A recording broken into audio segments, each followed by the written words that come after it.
Hello guys, আমাদের নিত্য প্রয়োজনীয় একটা বস্তু হচ্ছে কিন্তু ইট।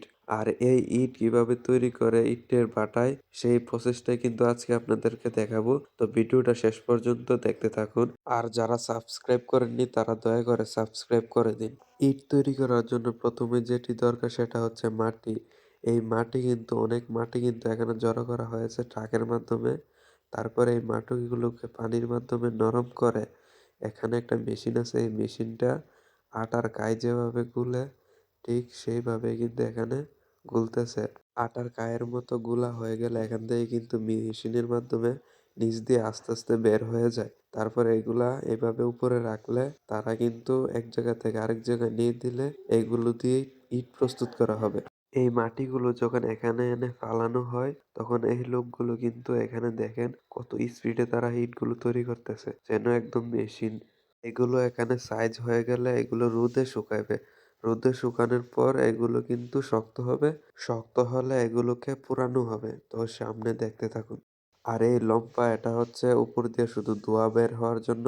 এখানে নিচে অনেক বড় মেশিন লাগাই রাখছে যাতে মেশিনগুলো সারাক্ষণ চলে, এবং কি দুইটা মেশিন লাগাই রাখছে। এখানে বর্তমানে মোটর চলতেছে। আর এই ইঞ্জিনটা যে দেখতেছেন এটা কিন্তু বড় একটা ট্রাকের ইঞ্জিন। তো একটা বন্ধ করলে আরেকটা চলে। এই মেশিনগুলোর কাজ হচ্ছে ভিতরে যাতে অক্সিজেন প্রবেশ করে ভালোর মধ্যে, সেই জন্য।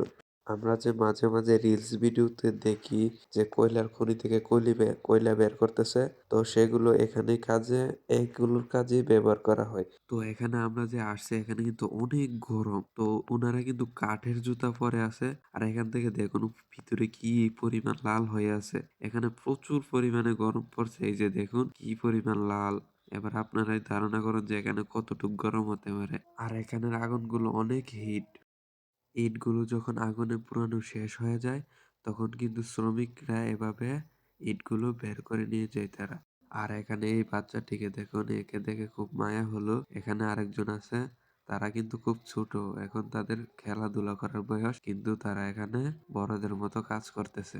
আর জ্বালানি হিসাবে যে কয়লাগুলো দেখছিলেন, এই কয়লাগুলো কিন্তু এখান থেকে নিয়ে যায়।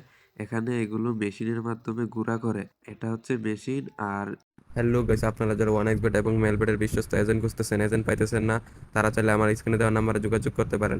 আমি ওয়ান এক্সবেট এবং মেলবেটের দুইটারই এজেন্ট আছি। আমি সর্বনিম্ন 50 টাকা ডিপোজিট এবং সর্বনিম্ন উইথড্র 150 টাকা দিয়ে থাকি। তো ভিডিওটা ভালো লাগলে সাবস্ক্রাইব করুন। এখানে ভিডিওটা শেষ করতেছি।